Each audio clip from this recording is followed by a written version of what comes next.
Servus, Glück auf und herzlich willkommen zu einer weiteren Ausgabe des FC Bayern Taktikfuchs. Leute, in diesem Format sage ich euch meine Einschätzung zum Spiel, zum kommenden Rückspiel im Viertelfinale zu Hause gegen Real Madrid in der Champions League und zeige euch, wie ich die Mannschaft aufstellen würde. Ja, bevor wir das tun, wie immer der Hinweis, wenn euch gefällt, was ihr seht, hypen, liken, kommentieren, abonnieren, Glocke aktivieren, wenn ihr nichts verpassen wollt. Ja, 2:1 gewonnen im Hinspiel in Bernabeu. Natürlich ein sehr, sehr starkes Ergebnis, gar keine Frage. Wir hatten in dem Spiel sogar die Chance, oder die Ausgangslage noch viel, viel besser zu gestalten, ja. Nach dem 2:0 war von Real Madrid nichts mehr zu sehen und man hat 2 Gänge zurückgeschalten, anstatt einfach das dritte und vierte nachzulegen. Genauso die letzten 10 Minuten, ja, wo wir wirklich 3 überragend gute Konter hatten, die wir hätten besser ausspielen können. Da hätten wir auf jeden Fall ein Tor von machen können mit 'nem 3:1. Wären wir natürlich viel, viel entspannter ins Rückspiel gegangen. So ist es eine super knappe Kiste. Es ist ein Tor. Alter, guckt euch an, was bei Real Madrid rumläuft, ja. Ich brauche nur Mbappé, Vinicius Junior sagen. Ich meine, da sind wir noch lange nicht beim Bellingham und wie sie alle heißen. Die mit Sicherheit alle, wenn sie einen guten Tag haben, Außergewöhnliches leisten können. Natürlich auf der anderen Seite bei uns dasselbe, ja. Also, ich denke, wir werden 'n Harry Kane sehen, wir werden Michael Olise sehen, wir werden Luis Diaz sehen. Wir werden sehr wahrscheinlich mit Serge Gnabry anfangen, da der eh nicht länger wie 60 Minuten spielen kann und dann platt ist, wird danach 'n Jamal Musiala zu sehen sein. Also, ich denke, auch wir brauchen uns da nicht verstecken, was die Offensive anbelangt. Nichtsdestotrotz hat Real Madrid gezeigt, wie man uns auch beikommen kann, ja, über 20, 25 Minuten in der zweiten Halbzeit. Das gilt es besser zu machen. Grüße gehen ans zentrale Mittelfeld. Ja, da muss auf jeden Fall mehr Stabilität rein im gesamten Spiel. Ähm, ja, dann bin ich guter Dinge, ja, sag ich mal. Wir spielen zu Hause, das Stadion muss brennen, habe ich schon in der PK-Reaction gesagt. Ich bin dabei Winnie, ja. Das ist ein Spiel, das kann so viele Kleinigkeiten entscheiden, ne? Standardsituation, Tagesform, Schiedsrichter, brauchen wir auch nicht drüber reden. Ähm, Ganz, ganz viele Kleinigkeiten. Das ist 'n Spiel auf absolutem Top-Level, auf Augenhöhe. Ja, wenn Real Madrid 'n sehr, sehr guten Tag hat, können die jede Mannschaft schlagen, da brauchen wir nicht drüber reden, auch auswärts, ja, haben sie bei Manchester City gezeigt. Auf der anderen Seite können wir das natürlich genauso und wir spielen zu Hause, ja, und den d das ist 'n Faktor, den Faktor musst du nehmen, ja. Ich denke, es wird super wichtig sein, dass wir das erste Tor machen. Hm, Ich würde fast so weit gehen zu sagen, das ist die halbe Miete. Wenn wir das erste Tor machen, dann sind wir 2 vor. Das heißt, Real Madrid muss kommen. Real Madrid muss mehr Gas geben und kann sich nicht hinten einbunkern, ja, wie sie es über weite Strecken im Hinspiel gemacht haben. Ähm, und da müssen wir einfach unsere Konter am Ende besser ausspielen, ja, ja. Umso früher dieses Tor fällt für uns, ich glaube, umso besser, ja, weil wir dann natürlich auch noch eine gewisse Frische haben und ich glaube, im Unschaltspiel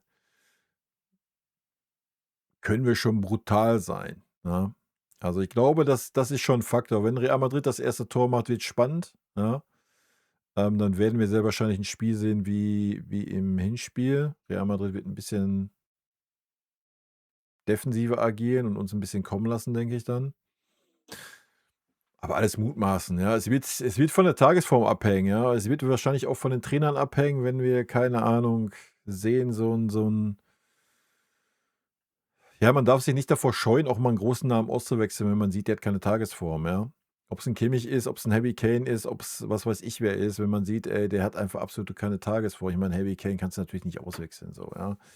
Ähm, Der ist auch auf 60% noch gut genug für 'n Tor, ja, aber auf vielen anderen Positionen darf man keine Scheu haben, ne? Ich denke, das könnte 'n Faktor werden. Ja, ansonsten freue ich mich riesig auf das Spiel. Ja, wenn du ernsthaft die Champions League gewinnen willst, sind das die Spiele, die du reißen musst. Und ich glaube auch, sollten wir noch mal diese Leistung bestätigen können wie aus dem Hinspiel, wo wir am Ende des Tages schon souverän gewonnen haben, ähm, ich glaube, dann kann man auch ernsthaft den Glauben haben, dass man eine sehr, sehr gute Chance hat, die Champions League wirklich wirklich zu reißen, ja.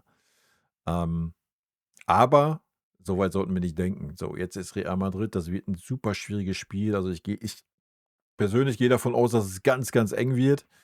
Ähm, ich hoffe es natürlich nicht, wegen mir, ey, let's go, hau sie 3:0 aus dem eigenen Stadion, ja, ey, Feuer frei, Jungs, gönnt euch, richtig, ja, super gerne, würde ich abfeiern. Aber ich glaube, das wird eine enge Kiste werden und, wir sind lange noch nicht durch, ja, auch wenn wir Heimvorteil haben, aber auf diesem Level, ja, entscheiden Kleinigkeiten, ne? Ist halt so. Gut, damit gehen wir mal rein in die Aufstellung. Ich denke, die Mannschaft stellt sich von alleine auf. Ja, vielleicht auf ein, 2 Positionen, wo wir ein bisschen, rumrätseln können. Hm, hinten wird Manuel Neuer spielen. Ja, ich hätte Ubich gerne gegen St. Pauli gesehen, einfach um ihn mit einer gewissen Spielfitness in der Hinterhand zu haben. Sollte irgendwas passieren mit Manuel Neuer, man weiß es nie. Da muss er wieder aus der kalten Hose ran. Das ist ein bisschen tricky. Aber drücken wir mal die Daumen. Drücken wir die Daumen, dass Manuel Neuer noch mal so 'n Tag hat wie im Hinspiel. Ich denke, auf der Linie ist Manuel Neuer eh stark. Da werden wir nicht die Probleme haben. Wenn, dann wird es eher bei Flanken, bei Ecken, Freistößen sein. Da hat er seine Problemchen. Hoffen wir mal, dass wir Real Madrid nicht so viel davon geben. Ja, Innenverteidigung, obwohl beide natürlich gelb vorbelastet sind, ähm, ja, denke ich, steht außer Frage, dass Tah und Upamecano auflaufen werden. Ja, das ist unser 1A. Ich hätte gar keine Probleme mit Minjay, sage ich euch, wie es ist. Ähm, ja, ich glaube, Minjay ist gerade auch in 'ner sehr, sehr guten Form, ja. Also, wenn da irgendwas ist, haben wir einen richtig, richtig guten Backup mit Minjay, ne, gar keine Frage. Im Tor habe ich ja schon gesagt, wir können ihn auch mal eintragen hier. Haben wir natürlich noch 'n Urbich, ähm, alles gut. Gut, Außenverteidigerposition, da könnten wir wahrscheinlich ein bisschen, was heißt wir, da könnte der eine oder andere von euch das vielleicht ein bisschen anders sehen. Für mich Stani rechte Seite, ohne Wenn und Aber, hat ja auch Spielpause gekriegt. Ähm, und für mich ich würde auch anfangen, auch wenn es ein gewisses Risiko ist, mit Conny Leimer auf der linken Seite.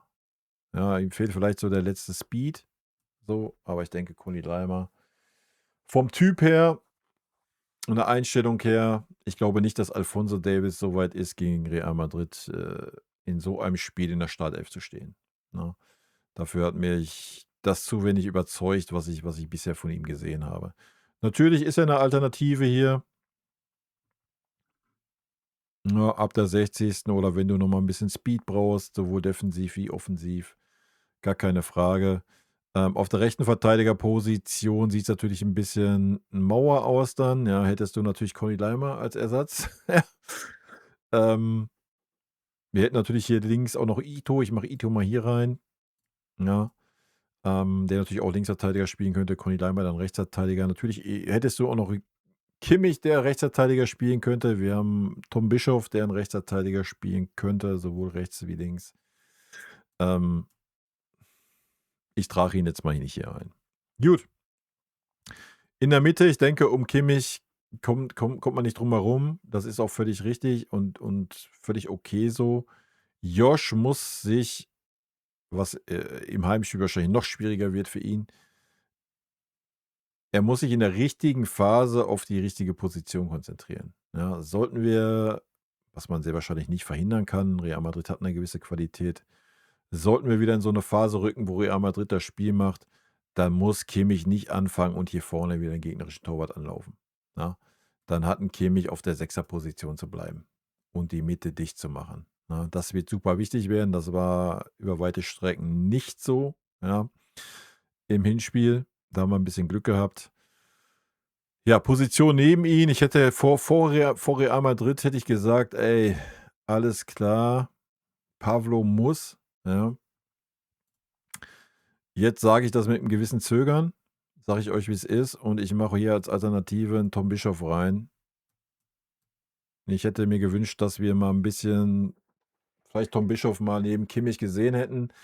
Ist natürlich risky, das in so 'nem Spiel zu machen, aber ich habe es eingangs schon gesagt, sollte Pavlo wieder so ins Spiel kommen oder so 'ne Form haben wie im Hinspiel, dann kannst du nicht zögern, dann musst du ihn auswechseln. Punkt. Ja, ich hoffe es nicht so. Wir spielen zu Hause, da wird noch mal 'n bisschen Unterstützung da sein. Ich weiß nicht, ob er einfach ein bisschen nervös war im Hinspiel, ja, was völlig verständlich ist so. Bernabéu ist jetzt nicht irgendwie, Nichts gegen Heidenheim, aber nun mal nicht Heidenheim, ja. Zu Hause ist vielleicht die Brust noch mal 'n bisschen breiter und wenn Pawlovic sein Spiel aufzieht und auch die Abstimmung so ist, wie sie die letzten Wochen und Monate war mit Josh, dann ist Pavlo natürlich davor da gesetzt, ja. Ansonsten, ey, Tom Bischoff hat grad 'n sehr, sehr guten Lauf, ist super ballsicher, kann den Ball sehr, sehr gut verteilen. Man hat seine Qualitäten gesehen, wenn er auch in der zentralen Position ist. Dann würde ich 'n Tom Bischoff auf jeden Fall Leon Goretzka vorziehen. Auch wenn da die Erfahrung fehlt so, ja, dafür hast du 'n Kimmich daneben, ja. Goretzka hat mich nicht überzeugt. Ähm, Was heißt nicht überzeugt? Er hatte dann am Ende raus hat er 'n ordentliches Spiel gemacht, aber St. Pauli ist jetzt auch nicht Real Madrid, ja. Ähm, und Goretzka, Kimmich gegen Real Madrid, boah, sage ich euch ganz ehrlich, das sehe ich gar nicht. Ja, das ist so kreativ wie 'n Stück Holz in der Zentrale dann. Da muss entweder Pavlo oder Tom muss da laufen, weil wir einfach 'n Spieler brauchen, ähm, der den Ball auch kontrollieren kann, wenn er unter Druck gesetzt wird, ja. Und Real Madrid hat das auch im Hinspiel gezeigt, dass sie das auch können. Und Kimmich ist nicht wirklich pressingresistent. Und wenn du 'n Goretzka daneben stehen hast, dann hast du 2, die nicht pressingresistent sind. Also, da ist so 'n Pawlovic oder Bischof auf jeden Fall, der pressingresistentere Spieler. Ja, das sind eigentlich die Positionen, die interessant sind. Der Rest stellt sich von alleine auf, ja. Habe ich ja eingangs schon gesagt. Luis Diaz natürlich Dings, 'ne überragend kämpferische Kampfschweinseite mit Conny Leimer, ja. Ulisse, das Zusammenspiel mit Stunny ist die letzten Wochen auch besser geworden, auch wenn's gegen Real Madrid nicht ganz so gut war, aber das liegt einfach daran, dass unsere Außenverteidiger auch 'n Tacken defensiver agieren wie sonst. Vorne Harry Kane, der volle Granate, volle Möhre da sein sollte, ja, hat er Pause gehabt. Genauso wie Serge Gnabry, der hundertprozentig in der Startelf stehen wird. Ähm, natürlich, ich denke, Djoumar Musiala hat 'n Riesen-Stepper gemacht gegen Pauli. Würde mich überraschen, wenn's nicht so wäre.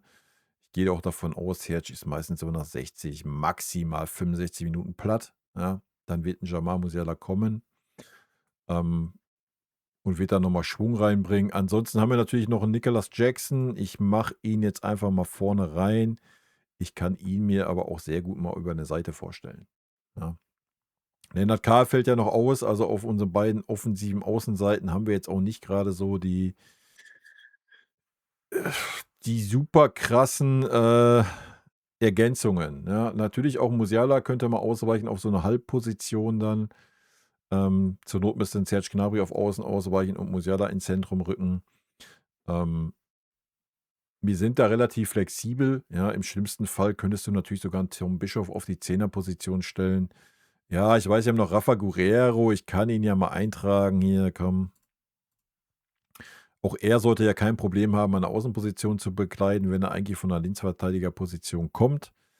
Ähm In der Zentrale, ich weiß nicht, ob er das Niveau für Real Madrid hat. Kann er dann natürlich unter Beweis stellen, wenn's so kommen sollte oder kommen müsste, dass er reinkommt. Ansonsten NDIE haben wir ja auch gesehen, ja. In der Zentrale haben wir ihn gesehen. Ich weiß nicht, ob er vielleicht auch über 'n Flügel kommen könnte. Also, war auf jeden Fall schnell, dribbelstark. Also, warum nicht? Ja, wer weiß. Ähm, ja, das ist die Startelf und ich denke also, ich wüsste nichts, was gegen diese Startelf sprechen sollte, auch von Kompanys Seite her. Wir waren uns ja schon im Hinspiel relativ einig und ich freue mich riesig auf das Spiel. Ich hoffe, ihr auch. Drückt die Daumen. Ich hoffe auf 'n 3:1 für uns. Ja, ich habe es schon eingangs gesagt. Ich glaube, wer das erste Tor schießt, hat 'n Riesenvorteil. Wir sind aber auch relativ stabil, selbst wenn wir mal 1 oder 2:0 hinten liegen, haben wir die Saison schon gezeigt. Aber natürlich ist Real Madrid dann noch mal 'n anderes Kaliber, ja. Wenn die den Vorteil haben, dass das Ergebnis in ihren Gunsten ist, sind sie natürlich auch sehr, sehr abgewichst im Umschaltspiel so. Deswegen am besten gar nicht in diese Situation kommen, am besten selber 1:0 in Führung gehen. Dann sind wir 2 Tore vor und dann muss Real auf jeden Fall feuern und dann kannst du selber schön die Konter setzen und sie dann im Gegensatz zum Hinspiel auch veredeln und dann läuft das. Gut, Leute, rot-weiße Grüße. Ich wünsche euch 'n schönes Spiel, hoffentlich mit dem Weiterkommen für uns. Haut rein, bis dann. Tschüssi.